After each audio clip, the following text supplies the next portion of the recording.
જેઠીમાએ કચ્છ માંડવીથી ઉપડીને દીવ બંદરમાં રંગાટ અને વણાટ કામનું એક મોટું કારખાનું ઊભું કર્યું હતું. ભારતના રંગાટ કામના હુન્નરમાં કચ્છનો ફાળો મોટો હતો. કચ્છની અંદર રંગાટ કામનું જે હુન્નર છે, જે કળા છે, જે કસબ છે, કારીગરી છે, તેનો એમ કે રંગાટ કામ, રંગ કરવાના કામમાં તેમનો ફાળો ખૂબ મોટો છે. જામ રાવળના વખતમાં કચ્છથી જામનગર આવેલ ખત્રીઓએ રંગાટ કળાને ખૂબ ખીલવી હતી. એટલે કે જામ રાવળના સમયની અંદર એ સમયે કચ્છથી જે જામનગર આવ્યા હતા ખત્રીઓએ, તે ખત્રીઓએ રંગાટ કળાને એટલે કે રંગ રંગવાની કળાને ખૂબ જ ખીલવી હતી. તેમાં ખૂબ જ એ આગળ વધ્યા હતા. સમસ્ત સૌરાષ્ટ્રમાં જામનગરનું રંગાટ કામ એક અવાજે વખણાતું. એટલે ખૂબ જ એમ કે તેના વખાણ કરતા, લોકો તેને વધારે પસંદ કરતા. પરંતુ જેઠીબાઈએ તો દૂર દૂરના દીવ બંદર પર પસંદગી ઉતારી. પરંતુ જેઠીબાઈએ જામનગરમાં પોતાનું કારખાનું ઊભું ન કરતા તેમને દૂર દૂર દીવ બંદરે પોતાની પસંદગી ઉતારી અને ત્યાં જઈને તેમણે પોતાનું કારખાનું ઊભું કર્યું. દીવ બંદરથી એના કારખાનાનો પુષ્કળ માલ પરદેશ પણ ચડતો હતો. એટલે કે દીવ બંદરથી એમના કારખાનાનો જે પણ માલ હતો એ પુષ્કળ પ્રમાણમાં, સારા એવા પ્રમાણમાં, વધારે પ્રમાણમાં એમ કે પરદેશ પણ જતો હતો. હવે અહીંયા ક્વેશ્ચન પૂછાય છે કે જેઠીબાઈનો જે કારખાનાનો માલ છે એ કઈ કઈ જગ્યાએ જતો હતો? તો યુરોપ, ઈરાન અને જંગબાર મોઝાબીક સુધી એનો માલ પહોંચી જતો હતો. ઉચ્ચ કક્ષાની રંગાટ કળાને લીધે દિવસે દિવસે આ કારખાનાનો વિકાસ વધુને વધુ થતો જતો હતો. ખૂબ જ સખત મહેનત અને ઉચ્ચ કક્ષાની રંગાટ કળા, ખૂબ સારું રંગકામ કરવાને લીધે એમ કે દિવસે ને દિવસે જેઠીબાઈના કારખાનાનો વિકાસ વધુને વધુ થતો હતો. ગુજરાતના સુલતાનોના સમયમાં પોર્ટુગીઝ લોકોએ આક્રમણ કરીને દીવને જીતી લીધું હતું. 17મા સૈકાની અધ વચ્ચેનો એ સમય હતો. પોર્ટુગલની મહારાણી વતી દીવનો વહીવટ પોર્ટુગીઝ ગવર્નર ચલાવી રહ્યો હતો. એટલે એ સમયે ગુજરાતમાં સુલતાનો હતા. તેમના સમયમાં પોર્ટુગીઝ લોકો જે હતા, પોર્ટુગીઝ જાતિ જે હતી, તેમને આક્રમણ કરીને એટલે કે યુદ્ધ કરીને દીવને જીતી લીધું હતું.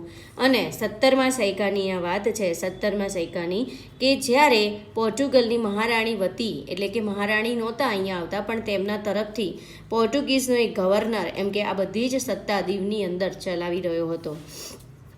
એ અરસામાં એટલે કે એ સમયમાં પોર્ટુગલના પાદરીઓ તરફથી ધર્મ પરિવર્તન વટાળ પ્રવૃત્તિ પૂરજોશમાં ચાલી રહી હતી. વટાળ પ્રવૃત્તિ એટલે કે વટલાવાની પ્રવૃત્તિ. વટાળ પ્રવૃત્તિ એટલે વટલાવાની પ્રવૃત્તિ, એમ કે કાસ્ટ ચેન્જ કરવાની પ્રવૃત્તિ. તો એ સમયમાં જે પોર્ટુગલના પાદરીઓ હતા એ અહીંયાની જે પ્રજા હતી, ભારતની જે પ્રજા હતી, તેમને ધર્મ પરિવર્તન કરાવતા હતા. અને આ પ્રવૃત્તિ જે છે ધર્મ પરિવર્તન કરાવવાની, વટલાવાની પ્રવૃત્તિ, એ ખૂબ પૂરજોશમાં ચાલી રહી હતી, ખૂબ જ ઝડપથી એમ કે ચાલી રહી હતી. ભારતમાં ખ્રિસ્તી ધર્મના ફેલાવા માટે પાદરીઓ જમીન આસમાન એક કરી રહ્યા હતા. એમ કે ભારતની અંદર બધા જ લોકો એમ કે ખ્રિસ્તી ધર્મને અપનાવે એટલા માટે એમ કે ત્યાંના જે પાદરીઓ છે એ જમીન આસમાન એક કરી રહ્યા હતા. એટલે કે ખૂબ પ્રયત્ન કરી રહ્યા હતા. આ રૂઢિપ્રયોગ છે, જમીન આસમાન એક કરો, એટલે કે ખૂબ પ્રયત્ન કરી રહ્યા હતા.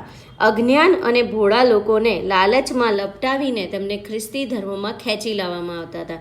જે અજ્ઞાન હતા, જે ભણેલા ગણેલા નહોતા, થોડા ભોળા હતા, તેવા લોકોને લાલચ આપવામાં આવતી હતી. કોઈને કોઈ લાલચ આપવામાં આવે, અનાજ, કપડાં, પૈસા, કોઈ પણ લાલચ આપવામાં આવે અને પછી તેમને લપટાવવામાં આવે, એટલે કે તેમને ખરડાવવામાં આવે, તેમને એની અંદર લઈ લેવામાં આવે ને પછી તેમને ખ્રિસ્તી ધર્મમાં પરિવર્તન કરાવી દેવામાં આવતું હતું.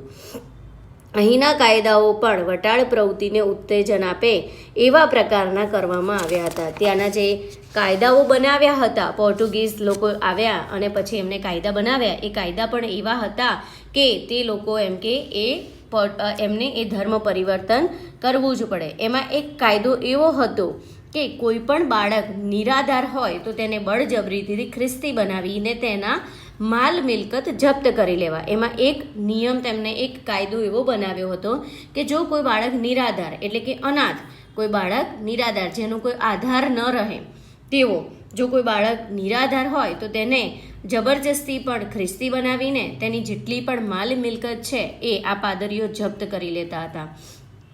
આ અતિ અન્યાયી કાયદાએ દીવની જનતાના હૃદયમાં ફફડાટ પેદા કરી દીધો. એટલે કે ખૂબ બધા જ ફફડાટ પેદા થઈ ગયો, એટલે ખૂબ ગભરાઈ ગયા.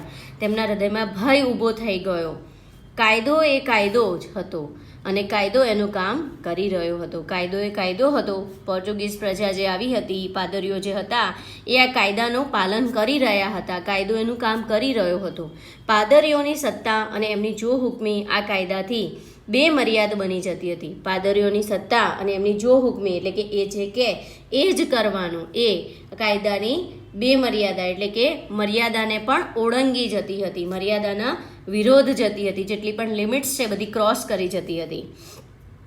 પોર્ટુગીઝ અમલની આવી આપખુદીના સમયમાં મરણ પથારી પર પડેલા કાનજીનો જીવ નીકળતો નહોતો. એટલે કે પોર્ટુગીઝ અમલ જે હતો, પોર્ટુગીઝ પ્રજા જે આવી હતી ને, અહીંની આપણે ભારતની પ્રજા ઉપર એ લોકો રાજ કરતા હતા, તો ત્યાં એમની આવી આપખુદી એટલે કે તેમનું પોતાનું જે વર્તન હતું, સ્વેચ્છાચાર એમનો જે હતો, તે સમયમાં મરણ પથારી પર પડેલું કાનજી તેનો જીવ નીકળતો નહોતો. જે મરણ પથારીએ પડ્યો હતો પણ તેના પ્રાણ પંખેરું ઉડતા જ નહોતા.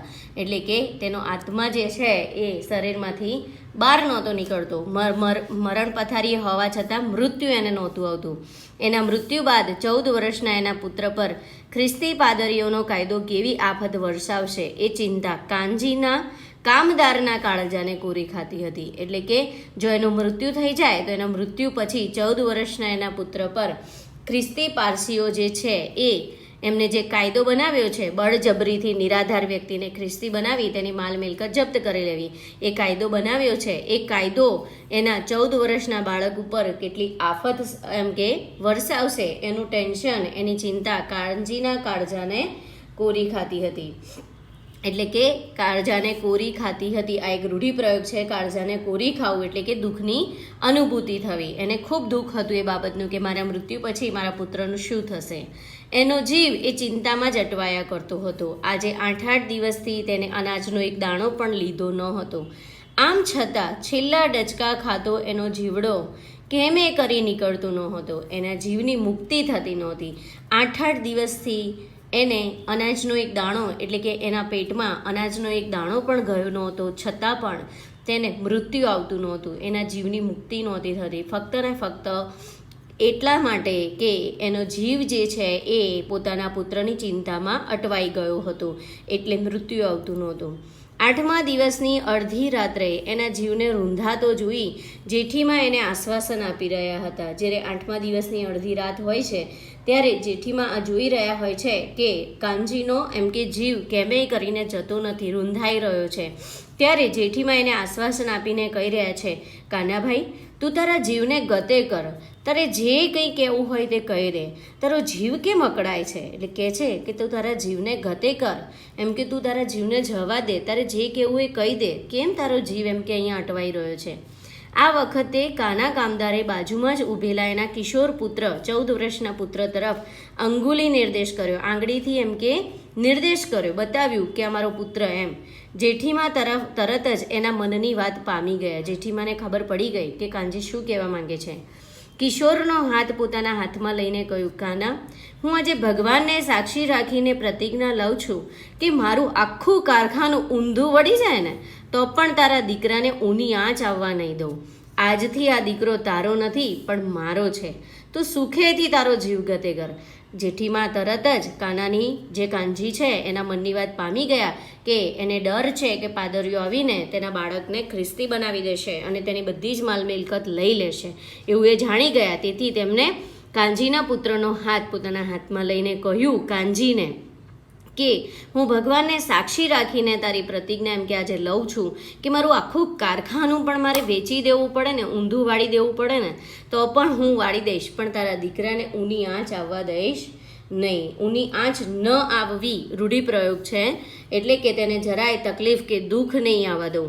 આજથી આ દીકરો તારો નથી પણ મારો છે. તું તારે શાંતિથી સુખેથી તારો જીવ ગતે કરે, એમ ચિંતા કરીશ નહીં તારા પુત્રની. જેઠીમાના આ શબ્દોએ કાનાના અંતરના ઉત્પાત એટલે કે તોફાનને સમાવી દીધો.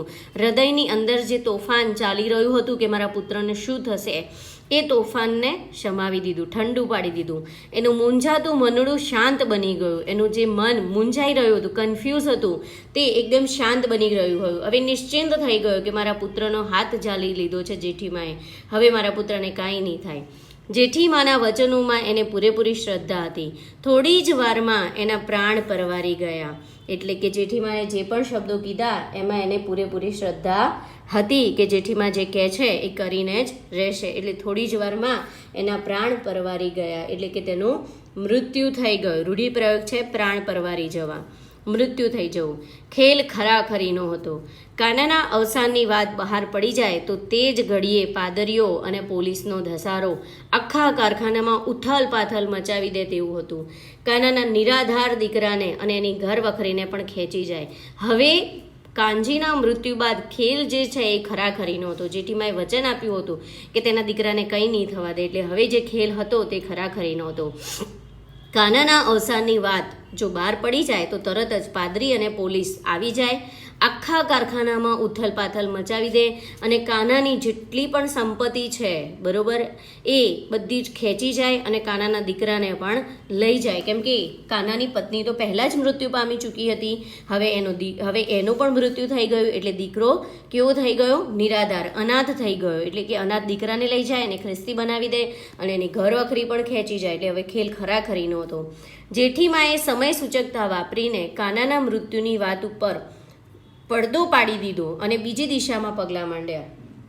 હવે જેઠીમાએ શું કર્યું? સમય સૂચકતા વાપરી કે હવે એમ કે આ સમયનો મારે ઉપયોગ કરી લેવાનો છે અને કાનાના મૃત્યુની જે વાત છે એના ઉપર એમને પડદો પાડી દીધો. એટલે પડદો પાડી દેવો એક રૂઢિપ્રયોગ છે. એટલે કોઈને આ વાતની કાનો કાન ખબર પણ ન પડે, કોઈને વાતની ચર્ચાને, આ વાત જે છે, આ જે ચર્ચા છે એને ઢાંકી દેવી, કોઈને વાતની ખબર પડે નહીં. એ રીતે કાનાના મૃત્યુની વાત ઉપર એમને પડદો પાડી દીધો અને એમને તરત જ બીજા ઉપાયો વિચારવા લાગ્યા કે હવે શું કરવું. એ જ રાત્રે કારખાનાના એક બીજા કામદારની પુત્રી સાથે કાનાના પુત્ર પમાના લગ્ન, કાનાના પુત્રનું નામ હતું પમો, બરોબર, પમાના લગ્ન પણ કરાવી દીધા. લગ્ન વિધિ પૂર્ણ થતાં ઝડપી ગતિએ પમાનું નવું ઘર મંડાવી દીધું. તરત જ રાતોરાત બીજા કામદારની એક પુત્રી સાથે કાનજીના પુત્ર જે છે એના લગ્ન કરાવી દીધા અને લગ્ન વિધિ જેવી પતી એટલે તરત જ પમાનું ઘર પણ વસાવી દીધું. બીજા દિવસની સાંજે કાનાના મૃત્યુની જાહેરાત કરવામાં આવી. એમને રાતોરાત કાનાના મૃત્યુની જાહેરાત બહાર ન પાડી, પણ જ્યારે બધું જ સેટ થઈ ગયું, પમાના લગ્નો થઈ ગયા, એનું ઘર વસાઈ ગયું, બંને પતિ પત્ની રહેવા લાગ્યા, ત્યારે કાનાના મૃત્યુની જાહેરાત કરવામાં આવી કે પાદરીઓ તો ટાંપીને જ બેઠા હતા. તરત જ પોલીસ પાર્ટીને સાથે લઈને પાદરી લોકોનું ધાડું આવી પહોંચ્યું. આ વખતે જેઠીમા તો એક વિરાંગના બની ગયા. પાદરીઓ અને પોલીસ આડે દિવાલ જેવા બની તેણે નિડરતાથી પડકાર કર્યો કે કાનાનો પુત્ર નિરાધાર નથી, એ તો ક્યારનોય પરણીને બેઠો છે, લગ્ન ગ્રંથિથી જોડાઈ ગયો છે. એટલે કાનાના મૃત્યુની જેવી જાહેરાત થઈ તરત જ પાદરી અને પોર્ટુગીઝ પોલીસ પાર્ટી જે હતી તે એમ કે કાનાના ઘરે આવી ગઈ. તરત જ એ ધાડું ત્યાં પહોંચી ગયું, આખો કાફલો ત્યાં પહોંચી ગયો. પણ આ વખતે જેઠીમા જે હતા તે વિરાંગના બની ગયા હતા. વિરાંગના એટલે કે વીર સ્ત્રી, બરોબર છે, જેનામાં ખૂબ જ એમ કે તાકાત હોય લડવાની, એવા વિરાંગના બની ગયા હતા. અને તે વિરાંગના એમ કે પાદરીઓ અને પોલીસ વચ્ચે એમ કે ઊભી રહી ગઈ હતી દિવાલ બનીને નિડરતાથી, બિલકુલ ડર્યા વગર, અને પડકાર કર્યો કે કાનાનો પુત્ર જે છે એ કોઈ નિરાધાર વ્યક્તિ છે નહીં, એ અનાથ નથી, એ તો પરણીને બેઠો છે, એની એક પત્ની છે, એમ લગ્ન ગ્રંથિથી એ તો જોડાઈ ગયેલો છે. જેઠીમાનું રૂપ આજે તો રણચંડી જેવું બની ગયું હતું. જેઠીમાનું રૂપ આજે એમનું સ્વરૂપ કેવું દેખાતું હતું? રણચંડી જેવું, જાણે રણમાં યુદ્ધ કરવા માટે કોઈ દેવી ઉતર્યા હોય તેવું બની ગયું હતું. પોલીસ અફસર તેની તેજસ્વીતા આગળ ડઘાઈ ગયા. થોડા ધમ પછાડા મારી સૌ પાછા ફર્યા. પોલીસ અફસર પણ એની જે તેજસ્વીતા હતી, તેની જે નિડરતા હતી એની આગળ એમ કે ડઘાઈ ગયા હતા અને થોડા ધમ પછાડા કર્યા, એટલે કે થોડી ઘણી આર્ગ્યુમેન્ટ્સ કરી, બરોબર, અને પછી તેઓ પાછા ફર્યા હતા. આમ છતાં એ લોકો જટ મમત મેલી દે એવા ન હતા, કારણ કે એ તો મમતીલી પોર્ટુગીઝ સરકારના પાદરી હતા. એટલે કે આમ છતાં પણ તેઓ પોતાની મમત એટલે જીદ, હક, પોર્ટુગીઝ પાદરીઓ અને જે પોલીસ હતા એ પોતાની જીદ ઇઝીલી મૂકી દે તેવા નહોતા. કેમ કે તે પોર્ટુગીઝ સરકારના પાદરી હતા. તે લોકોને જે પ્રાપ્ત કરવું હોય, જે મેળવવું હોય એ તો મેળવીને જ રહે એવા હતા. કાનાનો મુકદ્દમો એ લોકો દીવાની પોર્ટુગીઝ અદાલતમાં લઈ ગયા. કાનાના પુત્રના લગ્ન ફોક કરવા એમને ન્યાયની અદાલતનો આશરો લીધો, પણ થયેલ લગ્ન ફોક થઈ શકે નહીં એવો હિન્દુ ધર્મના અબાધિત અધિકારનો અદાલત પણ ભંગ કરી શકે નહીં. અદાલતમાં આખરે આ લગ્ન કાયદેસર ગણાયા અને પોર્ટુગીઝો હાથ ઘસતા રહી ગયા. તો તેઓ આ કાયદો જે કાનાનો મુકદ્દમો હતો એ દીવાની પોર્ટુગીઝ અદાલતમાં ત્યાં લઈ ગયા અને કાનાના પુત્રના જે લગ્ન છે એને ફોક કરવા માટે એમને બધા જ પ્રયત્નો કર્યા કે આ લગ્ન ખોટા છે એવું સાબિત કરવા એમને બધા જ પ્રયત્ન કર્યા, પણ આ લગ્ન ફોક થઈ શકે નહીં એવું આપણા હિન્દુ શાસ્ત્રોની અંદર એમ કે લખેલું છે. અને આ જે આપણો અધિકાર છે એનો કોઈ અદાલત ભંગ કરી શકે નહીં. એટલા માટે અદાલતમાં આખરે આ લગ્ન કાયદેસર ગણાયા અને પોર્ટુગીઝો જે હતા તે હાથ ઘસતા રહી ગયા. હાથ ઘસતા રહી જવું એટલે કે હારી જવું, થાકી જવું, આ એક રૂઢિપ્રયોગ છે.